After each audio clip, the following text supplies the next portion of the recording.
CM స్వయంగా ప్రచారం చేసిన పట్టభద్రుల ఎమ్మెల్సీలను గెలిపించుకోలేకపోయారన్నారు మాజీ మంత్రి జీవన్ రెడ్డి.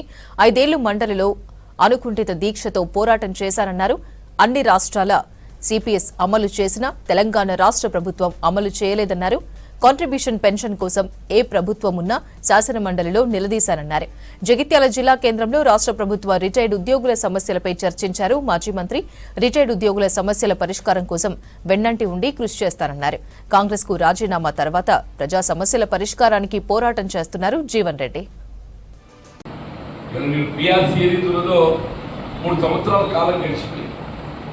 2023లో లభించాల్సినటువంటి పిఆర్సీ గత ప్రభుత్వం ఐఆర్ 5% ఇచ్చింది. అదే కొనసాగుతుంది. ఐఆర్ అనేది అది పరిష్కారం కాదు, తాత్కాలిక ఉపహారం అని. ఇంకోటి పిఆర్సీ కూడా ఏదైతుందో ఇట్స్ నాట్ ఎనీ ఇంక్రిమెంట్. అంటే ఇప్పుడు పిఆర్సీ పేరు మీద కమిషన్ అనేది పెరుగుతున్నటువంటి నిత్యావసర వస్తువుల ధరలను పరిగణలోకి తీసుకొని ఆ ధరలకు అనుగుణంగా మన వేత భత్యాలు సవరణ చేయటం.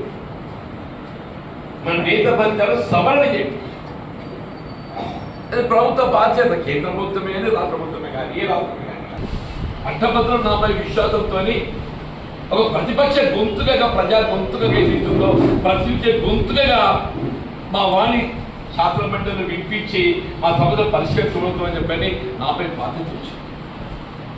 ఆ బాధ్యత ఉన్నాడా? నేను బాధ్యత అనుకున్నాను. నా బాధ్యత కర్తవ్య నిర్వహణ లోపల నిజంగా సఫలీకృతుంది.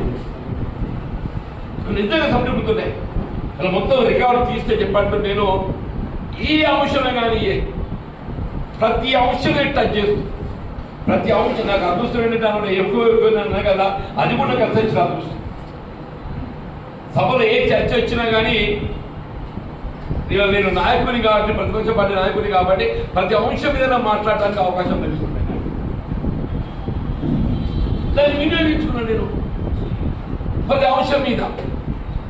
తదుపరి కాంగ్రెస్ ప్రభుత్వం వచ్చింది. ఆ మిగిలిన సంవత్సర కాలం నేను 5 ఏళ్ళు ఏ విధంగా పరిశీలించే గొంతుగా నా భావాలు, అభిప్రాయాలు ప్రభుత్వం గుర్తుదేవడానికి ప్రయత్నం చేసుకుంటూ మాట్లాడుకుంటూ వీళ్ళో నేను మన ప్రభుత్వం వచ్చేది కూడా మనం పనిచేసి మాట్లాడే అవకాశం వచ్చింది. అదే విధంగా ఏదైతుందో వీళ్ళ ప్రభుత్వ పరంగా కాంగ్రెస్ పార్టీ ఉన్న బాధ్యతను తెలియజెప్పే విధంగా ప్రసంగించింది. చైర్మన్ గారు జీవన్ రెడ్డి గారు మీరు మర్చిపోతున్నట్టున్నారు. మీరు ఇప్పుడు ఆ పక్షంగా ఈ పక్షం వచ్చిండ్రు అంటే ప్రతిపక్షంలో అనుకుంటున్నారు, మీరు పాలక పక్షం వచ్చిండ్రు అంటే అన్న వాయిస్ లోపల ఏదైతుందో నేను అందిస్తానండి. Put it before the people.